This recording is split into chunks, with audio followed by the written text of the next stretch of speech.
छत्तीसगढ़ के वित्त मंत्री ओपी चौधरी के मुताबिक बजट 2026-27 की थीम दीर्घकालिक विकास पर आधारित होगी। पिछले बजट में जहां ज्ञान और गति पर जोर था, वहीं इस बार सरकार विजन 2047 के अनुरूप रोजगार, शिक्षा, स्वास्थ्य और औद्योगिक विकास को केंद्र में रखेगी। राजनीतिक तौर पर ये बजट इसलिए भी अहम है क्योंकि सरकार महिलाओं, युवाओं और किसानों को सीधे साधने की कोशिश में है। महिला सशक्तिकरण, युवा रोजगार और किसान कल्याण से जुड़ी योजनाओं के लिए विशेष प्रावधान किए जाने का दावा किया जा रहा है। इंफ्रास्ट्रक्चर को लेकर भी सरकार बड़ा संदेश देना चाहती है। 23 तारीख को बजट सत्र का आगाज होने जा रहा है। संभावना है कि 24 फरवरी को बजट प्रस्तुत होगा और आदरणीय मुख्यमंत्री जी के नेतृत्व में हमारी सरकार तीसरा बजट प्रस्तुत करेगी। पहला बजट ज्ञान, गरीब, युवा, अन्नदाता और नारी को समर्पित था। दूसरा बजट गति की रणनीति पर आधारित था। इस बार एक कुछ नए थीम के साथ, नए विजन के साथ हम आगे बढ़ते हुए इस बजट को, तीसरे बजट को प्रस्तुत करेंगे। 2047 तक भारत जैसे विकसित भारत मोदी जी के नेतृत्व में बन रहा है, हमारे मुख्यमंत्री जी के नेतृत्व में छत्तीसगढ़ को विकसित छत्तीसगढ़ बनाने के लिए छत्तीसगढ़ अंजोर विजन डॉक्यूमेंट 2047 की ओर हर बजट एक एक कदम की तरह होगा। छत्तीसगढ़ विधानसभा का बजट सत्र 23 फरवरी से। बजट सत्र के दौरान होंगी कुल 15 बैठकें। 24 फरवरी को बजट पेश कर सकती है सरकार, नई थीम के साथ आगे बढ़ने का दावा। वहीं कृषि प्रोत्साहन और ग्रामीण इंफ्रास्ट्रक्चर को लेकर भी सरकार मजबूत संदेश देने की तैयारी में है। हालांकि विपक्ष पहले से ही हमलावर है। विधायक देवेंद्र यादव ने सरकार के दावे पर तीखा हमला बोला है। देवेंद्र यादव का कहना है कि पहले बजट में बीजेपी ने खूब ज्ञान दिया, दूसरे बजट में गति दी, मगर नशे के कारोबार, अपराध और भ्रष्टाचार को गति मिली। बीजेपी प्रदेश भर में भ्रष्टाचार कर 40% कमीशन वाली सरकार बन चुकी है। बीजेपी की सरकार कब तक भविष्य के सपने दिखाएगी? भारतीय जनता पार्टी की सरकार का तीसरा बजट पेश होने वाला है। पहले बजट में उन्होंने खूब ज्ञान दिया, दूसरे बजट में उन्होंने गति दी। ज्ञान और गति के बाद जो प्रदेश को मिला है वो केवल दुर्गति है। आप देखिए गति किस चीज में मिली। प्रदेश भर में नशे के कारोबार को बढ़ाने में गति मिली। प्रदेश भर में भ्रष्टाचार 40% की कमीशन वाली सरकार बन गई है, उसमें गति मिली। तो कुल मिलाकर केवल और केवल प्रोपेगेंडा किया गया है। अब ये पहली बार में कह दे रहे हैं छत्तीसगढ़ अंजोर 2047, तो आप कब तक इस तरीके से भविष्य के सपने दिखाते रहोगे? कुल मिलाकर छत्तीसगढ़ का बजट 2026-27 सिर्फ आंकड़ों का दस्तावेज नहीं, बल्कि सियासी संदेश भी माना जा रहा है। एक तरफ सरकार इसे विजन 2047 की दिशा में बड़ा कदम बता रही है, तो वहीं विपक्ष जमीनी हकीकत का हवाला देकर सवाल खड़े कर रहा है। अब सबकी नजर 24 फरवरी पर टिकी है, जब साय सरकार अपना बजट पेश करेगी और ये साफ होगा कि घोषणाओं और दावों के बीच प्रदेश को वास्तव में क्या नई दिशा मिलती है। रायपुर से अद्वैत नाइक की रिपोर्ट।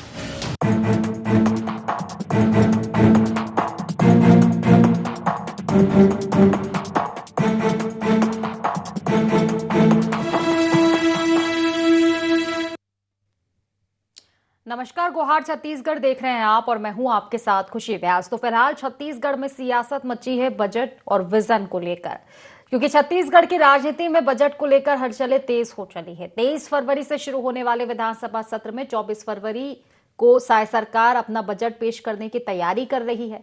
वित्त मंत्री ओपी चौधरी का दावा है कि यह बजट सिर्फ साल भर का लेखा जोखा नहीं, बल्कि विजन 2047 के तहत प्रदेश की भविष्य की दिशा को तय करेगा। लेकिन कांग्रेस के अपने सवाल है। कांग्रेस का कहना है कि पहले भी ज्ञान और गति की कई सारी बातें जो है ओपी चौधरी कर चुके हैं, बीजेपी कर चुकी है, लेकिन इस तरह की हकीकत जमीन पर दिखाई नहीं दी गई थी। 2047 का विजन फिर से बताया गया है, लेकिन वर्तमान की स्थितियों का क्या?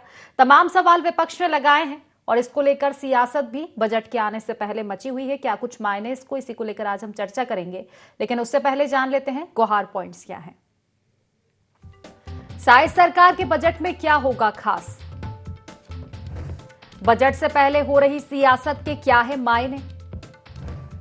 बजट को लेकर सरकार के दावों में कितना दम? विपक्ष क्यों लगा रहा सरकार पर भ्रष्टाचार के आरोप? तो इन्हीं सब मुद्दों को लेकर आज हम चर्चा करेंगे। खास मेहमान हमारे साथ जुड़ चुके हैं। परिचय सबसे पहले मैं आपका करवा देती हूँ। हमारे साथ कांग्रेस से अमित श्रीवास्तव जी जुड़ चुके हैं, बीजेपी से हमारे साथ प्रतिक्रिया रखेंगे वात्सल्य मूर्ति जी, और वरिष्ठ पत्रकार अनिल पुसतकर जी भी हमारे साथ जुड़ चुके हैं। आप तीनों मेहमानों का बहुत बहुत स्वागत है इस खास चर्चा में। चर्चा की शुरुआत अमित जी आप ही से करना चाहूंगी, क्योंकि दावे तो बीजेपी ने तमाम कर दिए हैं, लेकिन बजट आने वाला है, क्या कुछ राय है आपकी इसको लेकर? जी देखिए, हम कायदे से तो बजट से बहुत उम्मीद होनी चाहिए, लेकिन आई एम सॉरी टू से दिस कि जो पुराना बजट इनका रहा है, जो इतिहास रहा है, मुझे लगता है बहुत ज्यादा उम्मीद जनता को नहीं होगी, और हम लोग को तो बिल्कुल भी नहीं है। क्योंकि जिस प्रकार के सपने ये दिखाते हैं, कभी 2047 का सपना दिखा देते हैं, और जो पुराने वादे किए उसे वो फुलफिल नहीं करते। तो मुझे लगता है कि जो भी बजट आएगा वो निश्चित तौर पे, आप एक चीज तो जरूर हम लोग उस पर श्योर है कि वो कम से कम जनता का बजट नहीं होगा। हाँ, वैसा हमारा मानना है। ये अपने कॉर्पोरेट मित्रों के लिए कहते हैं ना कि अब ये जो बजट ये लाएंगे, हमें ऐसा लगता है कि ये कुछ पूंजीपतियों का विजन डॉक्यूमेंट हो सकता है, क्योंकि लगातार जिस प्रकार से ये अपने कॉर्पोरेट मित्रों के लिए काम करते हैं, जनता से इन्हें कोई लेना देना नहीं है। और अगर लेना देना रहता तो मैं आपको बताना चाहता हूं, मेरे भी मित्र हैं, अभिन्न मित्र हैं ओपी चौधरी, लेकिन मैं उस पर व्यक्तिगत नहीं जाना चाहता, लेकिन जिस प्रकार की योजनाएं, जैसे आप 2-3 योजना मैं खुशी जी आपको गिनाता हूं। जैसे रजिस्ट्री में कलेक्टर गाइडलाइंस बढ़ा दी गई थी, बाद में कम किया गया, वो आज तक लोगों को समझ में नहीं आया कि जो बढ़ाए थे उसमें क्या कम किए। लगातार उससे लोगों को घाटा हुआ, प्रदेश की इकोनॉमी भी उसमें घाटा हुई, क्योंकि जब हमने 30% उसमें कम किया था तो अचानक से रजिस्ट्री भी बढ़ी थी और सारे लोगों को फायदा हुआ था। अब रेट इतने बढ़ा दिए हैं कि लोग अब रजिस्ट्री भी नहीं करा पा रहे हैं, सौदे कैंसिल हो रहे हैं, किसान अपनी जमीन नहीं बेच पा रहा है, और बहुत सारी टेक्निकल दिक्कत आ रही है। वो आपको बेहतर मेरे बड़े भाई बैठे हैं अनिल भैया, वो जरूर आपको बताएंगे। मैं फिर दूसरी आपकी योजना बताना चाहता हूं कि जिस प्रकार से छत्तीसगढ़ का व्यापारी वर्ग परेशान है, किसान वर्ग परेशान है, युवा को रोजगार नहीं मिल रहा है, महंगाई कम नहीं हो रही है। मुझे लगता है अगर इसको फोकस करके हम सब छत्तीसगढ़ को कैसे और तरक्की का गढ़ बनाए, छत्तीसगढ़ कैसे और समृद्ध बने, सशक्त बने, मुझे लगता है ये सारी चीजों को फोकस करके बनाना चाहिए। लेकिन इनका जो पास्ट रिकॉर्ड रहा है, तो उसको देखते हुए लोगों को बहुत ज्यादा विश्वास हम लोग को तो कम से कम नहीं है। ठीक है, मैं लेकिन ईश्वर से प्रार्थना करूंगा कि कम से कम इनको सद्बुद्धि दे और एक ऐसा बजट बनाए जिसमें छत्तीसगढ़ का चौमुखी विकास हो, सभी वर्गों को उसमें सम्मिलित ये करें, और सभी को ये लगे कि हाँ ये हमारा अपना बजट है। ऐसे कम से कम जनता को लगे हाँ अब ये हमारी सरकार है, हमारे लिए बजट आया, ना कि कुछ चंद उद्योगपतियों के लिए, कि उनका विजन डॉक्यूमेंट ना लगे। ठीक है, चलिए ठीक है। वात्सल्य जी से भी जान लेते हैं क्या खास रहेगा। वात्सल्य जी देखिए, कहना जो है कांग्रेस का कि ज्ञान तमाम तरह के दिए गए हैं, पिछले बजटों में भी गति की बात की गई थी, लेकिन गति भ्रष्टाचारों को मिली है, अपराधों को मिली है। जिस तरह से दावा है कांग्रेस का कि जिस गति की आपने बात कही थी वो तो दूर दूर तक नजर नहीं आ रही है। अभी भी ओपी चौधरी जी ने जिस तरह से कहा है 2047 के विजन को ध्यान में रखकर बजट लाया जाएगा, लेकिन वर्तमान का क्या? क्यों 2026 पे 2025 पे बात नहीं की जाती, डायरेक्ट 2047 के विजन पर हम काम करेंगे?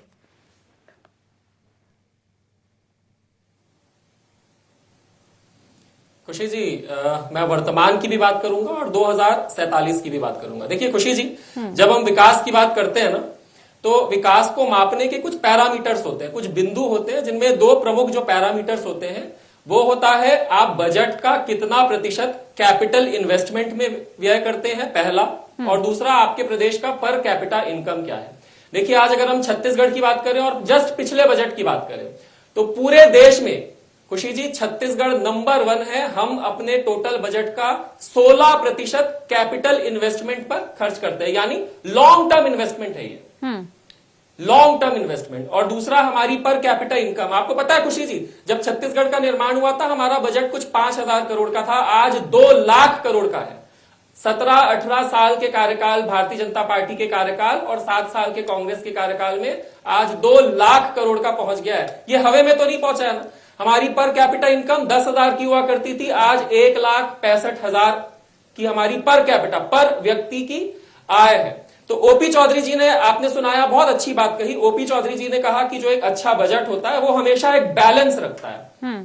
जितनी भी आपकी वेलफेयर स्कीम्स है और जो आपका लॉन्ग टर्म विजन है, ये मैंने प्रेजेंट की बात की, लॉन्ग टर्म 2047 का विजन को बगैर कॉम्प्रोमाइज किए हुए आज हम जनता को क्या दे रहे हैं, उस पर बैलेंस रखता है। तो अगर हम आज की बात करें तो पिछले ही हफ्ते एक बहुत अच्छी खुशखबरी आई थी। ये लोग कांग्रेस हमेशा कहते हैं पीएम आवास। खुशी जी, 5 लाख पीएम आवास एक साल में निर्माण हुआ है। ये कैसे हो गया? कांग्रेस वाले जो है किसानों को 3 से 4 इंस्टॉलमेंट में भी पूरा पैसा नहीं दे पाते थे। आज एक सिंगल इंस्टॉलमेंट में उनके खाते में पूरा पैसा जा रहा है कि नहीं खुशी जी? 70 लाख महिलाओं को महतारी वंदन, ये सब वेलफेयर स्कीम्स की मैं बात कर रहा हूं। 71 लाख परिवारों को राशन, ये वेलफेयर स्कीम्स। मगर उसके साथ साथ 8 लाख करोड़ का कॉर्पोरेट का इन्वेस्टमेंट भी छत्तीसगढ़ में आ रहा है। ये इतिहास रचा जा रहा है, 8 लाख करोड़। अब उनके लिए भी हमें कुछ देखना पड़ेगा। माननीय ओपी चौधरी जी को लॉन्ग टर्म इंफ्रास्ट्रक्चर में इन्वेस्टमेंट करना पड़ेगा। तो ये बैलेंस आपको देखने को मिलेगा जो 24 तारीख को आप कह रहे हैं जो बजट आने वाला है, उसमें वेलफेयर स्कीम्स और जो लॉन्ग टर्म 2047 के हिसाब से जो हमारा विजन है उसमें बैलेंस देखने को मिलेगा। खुशी जी, 42,000 किलोमीटर की जो ग्राम सड़क योजना में रोडों का निर्माण हो चुका है। आज छत्तीसगढ़ नंबर 1 है इसमें भी, ग्राम सड़क योजना में 42,000 किलोमीटर छत्तीसगढ़। ये सब पैसा आ कहां से रहा है बताइए ना। पहले कांग्रेस लोन लिया करती थी ताकि वो गांधी परिवार का वेलफेयर स्कीम चला सके। आज भारतीय जनता पार्टी लोन ले रही है आज ताकि वो कैपिटल इन्वेस्टमेंट कर सके वेलफेयर स्कीम्स के साथ साथ। तो ये अंतर होता है देखिए विजन में, एक 2047 के विजन में और सिर्फ पंचवर्षीय विजन में। ये 2 अंतर आपको देखने को निश्चित तौर पर मिलेगा जो ये नया बजट आ रहा है। ठीक है, चलिए बिल्कुल। अब अनिल जी से समझ लेते हैं, दोनों की आपकी प्रतिक्रियाएं हुई गई है। अनिल जी देखिए, ज्ञान भी हमने देखा है, भाजपा सरकार का गति भी देखी है, अब अगला बजट आने को है, विजन बताया गया है ओपी चौधरी द्वारा। कैसे देखते हैं आप, खास हो सकता है ये बजट?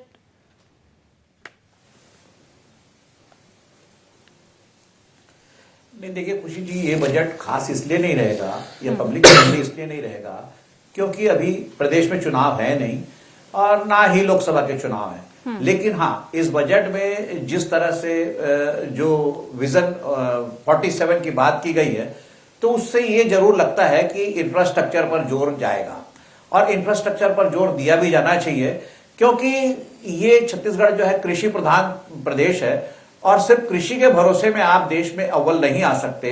इसलिए यहाँ पे उद्योगों का भी जो है निमंत्रण दिया जाना चाहिए। उद्योगों में अगर निवेश होता है, उद्योग लगते हैं तो रोजगार का सृजन होगा। आप सिर्फ खेती के भरोसे में रोजगार का सृजन नहीं कर सकते।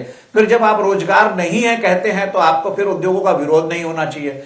ये जो बजट है इस पर लोगों की उम्मीदें इस लिहाज से कही जा सकती है कि 25 साल हो चुके हैं राज्य बने, 25 साल में आप 5,000 का बजट 2 लाख करोड़ तक जा चुका है और उसके बावजूद भी हम ये कह सकते हैं कि विकास की गति उतनी नहीं है जितनी होनी चाहिए थी।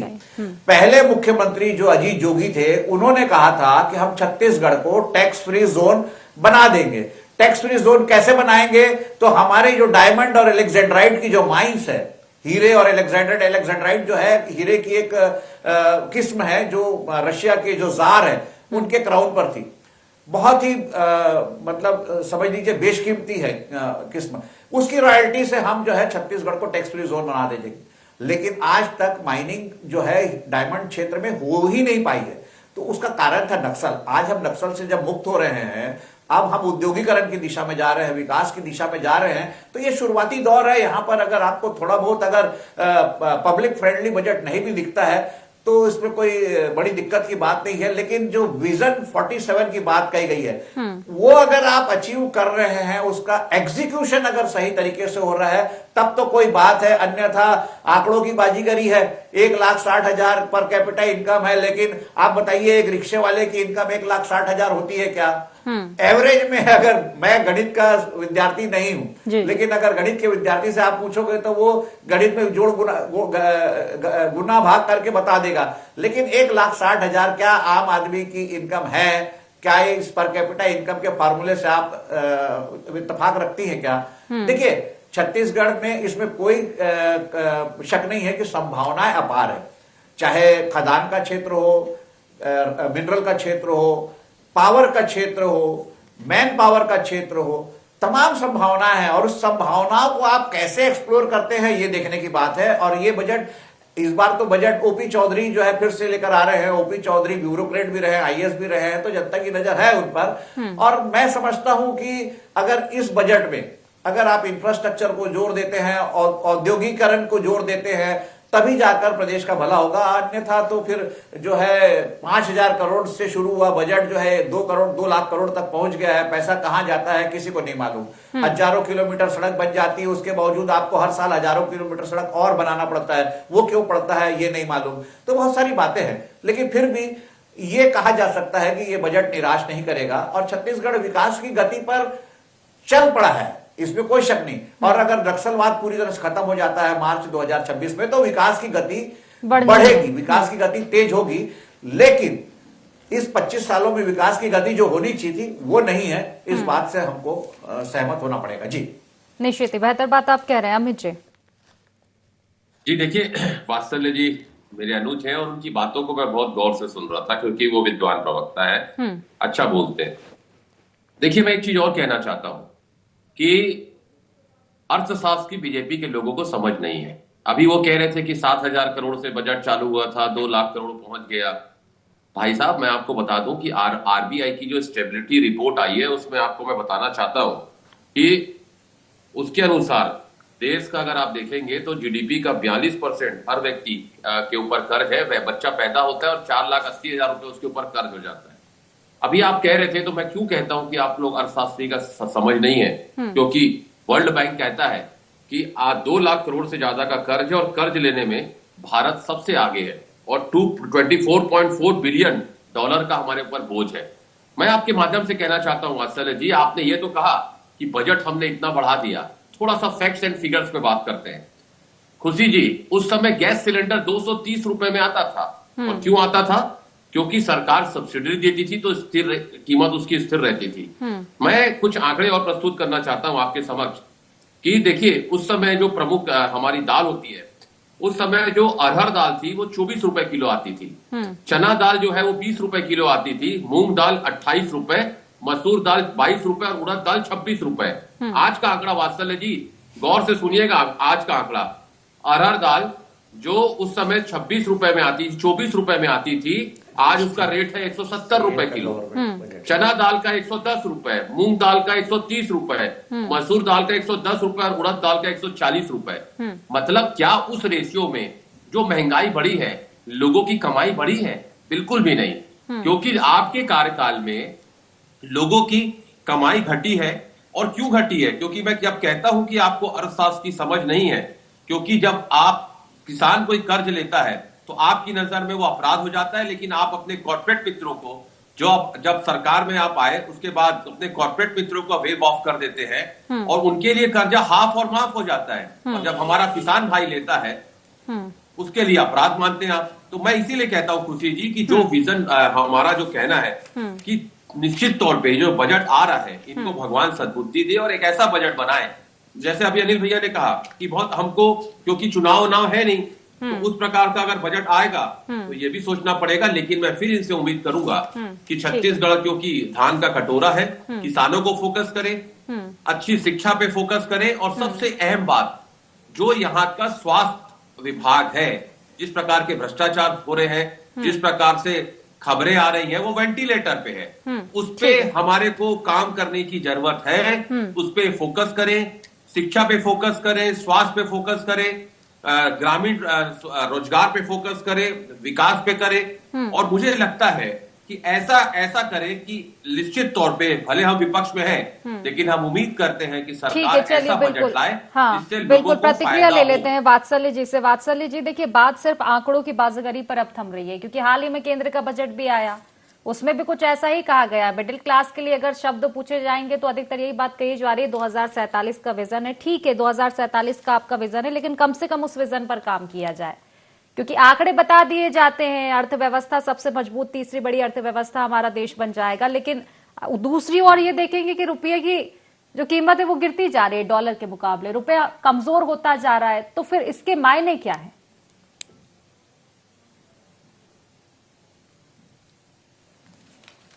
देखिए, मैं आप तीनों की बात का एक एक करके जवाब दे देता हूं। पहले अमित जी ने बहुत अच्छे आंकड़े बताए। अमित जी ने गैस सिलेंडर की बात की, अमित जी ने शायद राहड़ दाल, मूंग दाल, चने दाल की बात की। अमित जी, मैं गैस सिलेंडर, दाल, मूली, चने की बात नहीं करूंगा, मगर आज माननीय मोदी जी की सरकार, मैं कह रहा हूं ना, पिछले 1 साल में 5 लाख आवास छत्तीसगढ़ियों को दे चुकी है। एक आवास की कीमत आप 3.5 लाख रुपए मान लीजिए, ये पूरी तरह से मुफ्त है। ग्रामीण आवास की बात कर रहा हूं। इलाज 5 लाख तक का पूरे तरीके से मुफ्त है और लोग इसके बेनिफिट ले रहे हैं। शिक्षा पूरे तरीके से मुफ्त है।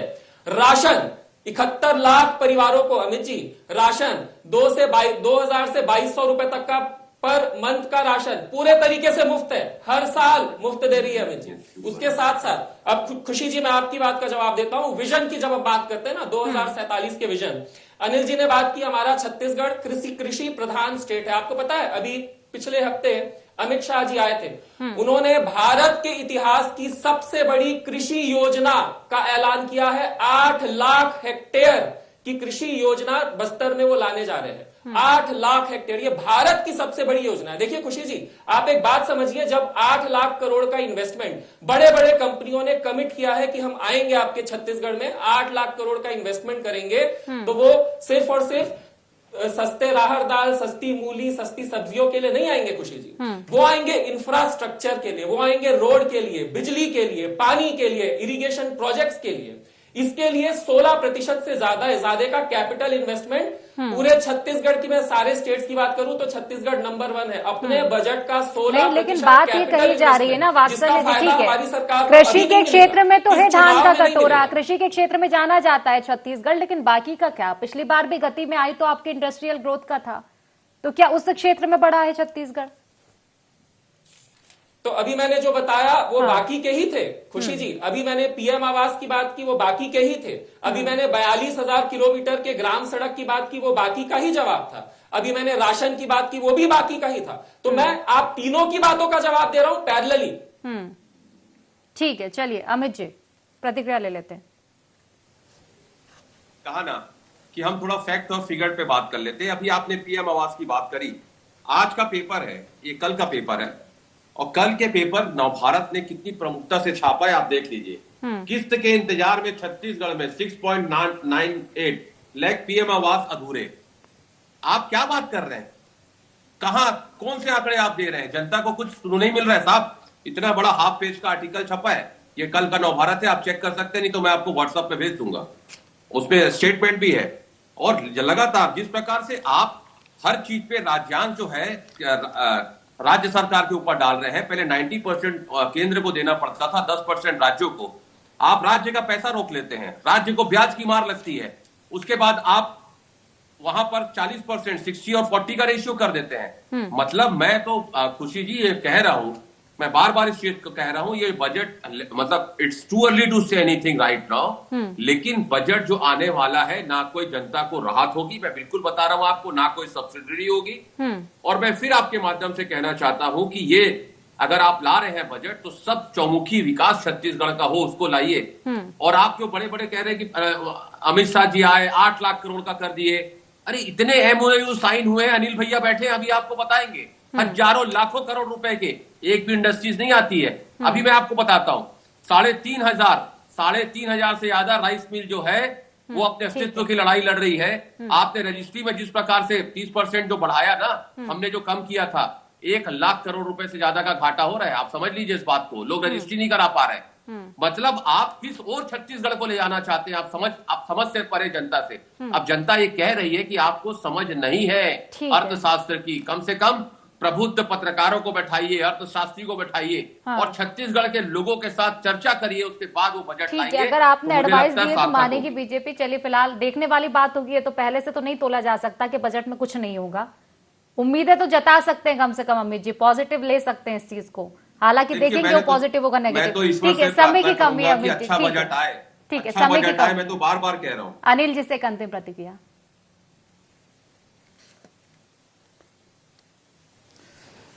नहीं, देखिए खुशी जी, बजट जो है इसमें कोई शक नहीं है कि ये पब्लिक फ्रेंडली नहीं होगा। और होना भी नहीं चाहिए क्योंकि अभी चुनाव है भी नहीं। लेकिन आपको अपना फाउंडेशन मजबूत करना पड़ेगा।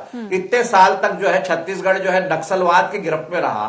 आज आप नक्सलवाद से मुक्त हो रहे हो, तब आपके पास औद्योगिकरण के लिए बेस हो रहा है। हम खनिज के मामले में छत्तीसगढ़ जो है वसुंधरा है, रत्नगर्भ वसुंधरा है। सारे खनिज हमारे पास है, कोयला हमारे पास है, लोहा हमारे पास है, सीमेंट के लिए चूना पत्थर हमारे पास है, यहां तक कि लिथियम भी हमारे पास है। कटघोरा में रिपोर्ट किया, यूरेनियम बस्तर में रिपोर्ट किया गया। सारे खनिजों का अभी सेंट्रल गवर्नमेंट के बजट में छत्तीसगढ़, झारखंड और उड़ीसा को लेकर एक मिनरल माइनिंग कॉरिडोर बनाने की बात भी कही गई है। तो ये विकास की दिशा में आपको ले जाएगा। लेकिन अगर कोई उद्योग आना चाहता है तो उसके लिए बहुत जरूरी होता है कि उसको बिजली, पानी, सड़क सब कुछ मिले। तो आपको इंफ्रास्ट्रक्चर पर ही जोर देना पड़ेगा। देखिए 25 साल निकल चुके हैं। 25 साल में सिर्फ बातें ही हुई है। अगर आपको ठोस कार्रवाई हो रही है, ठोस कार्रवाई में अगर थोड़ा बहुत अगर जनता को तकलीफ भी होती है तो इसमें कोई बुराई की बात नहीं है, क्योंकि अगर उद्योग लगेगा तो रोजगार तो मिलेगा। आप सिर्फ खेती के भरोसे में कहां तक जा सकते हैं। और कोई भी प्रदेश हो, चाहे महाराष्ट्र हमसे ज्यादा उन्नत है खेती के मामले में, गुजरात उन्नत है, तो क्या सिर्फ खेती भरोसे में थोड़ी ना। महाराष्ट्र में औद्योगिकरण भी है, गुजरात में औद्योगिकरण भी है। आप औद्योगिकरण जब तक नहीं करेंगे या एग्रो बेस्ड इंडस्ट्री की तरफ जब तक नहीं जाएंगे तब तक आपका जो है डेवलपमेंट का कोई मतलब नहीं है। डेवलपमेंट का जो है आपको जब अगर विकास की गति में हम अभी भी विकसित राज्य नहीं बन पाए, और जिस हिसाब से हमारे पास संसाधन है, हमको देश के चुनिंदा शुरू के 4-5 राज्यों में होना चाहिए था, हो नहीं पाए, ये बात है। लेकिन अगर अब इस दिशा में प्रयास हो रहा है, बस्तर में प्रयास जरूरी है क्योंकि संसाधन हमारे पास है। बात हो रही है, इंद्रावती प्रोजेक्ट की बात हो रही है। निश्चित ही संसाधन हमारे पास। और एक जो बात कही जाती थी नक्सलवाद की, अगर नक्सलवाद को खत्म करके कामयाबी हासिल की है तो अब ये रोड़ा भी हट चुका है। अब इसका फायदा भी उठाना पड़ेगा अगर नक्सलवाद खत्म हो चुका है तो। फिलहाल क्योंकि समय की कमी है, चर्चा और भी लंबी हो सकती थी। फिलहाल आप तीनों मेहमानों का बहुत बहुत शुक्रिया इस चर्चा में जुड़ने के लिए। तो देखिए बजट से उम्मीदें जनता को क्या है और क्या वाकई वो उम्मीदों पर खरा उतरेगा। लेकिन इससे बड़ा सवाल यह है कि बजट को लेकर जो दावा किया जा रहा है 2047 के विजन का, छत्तीसगढ़ में पर्याप्त संसाधन है, लेकिन क्या छत्तीसगढ़ वाकई इस समय उतना उभरा हुआ है जहां उसको होना चाहिए था। अब इस बजट के बाद कितना बदलाव हो पाता है। नक्सलवाद जो कि एक बड़ा रोड़ा था छत्तीसगढ़ के विकास में, वो भी अब हट रहा है। देखने वाली बात होगी निश्चित ही क्या कुछ बदलाव देखने को मिल पाएगा। फिलहाल गुहार छत्तीसगढ़ में इतना ही। आप बने रहिए IND 24 के साथ। नमस्कार।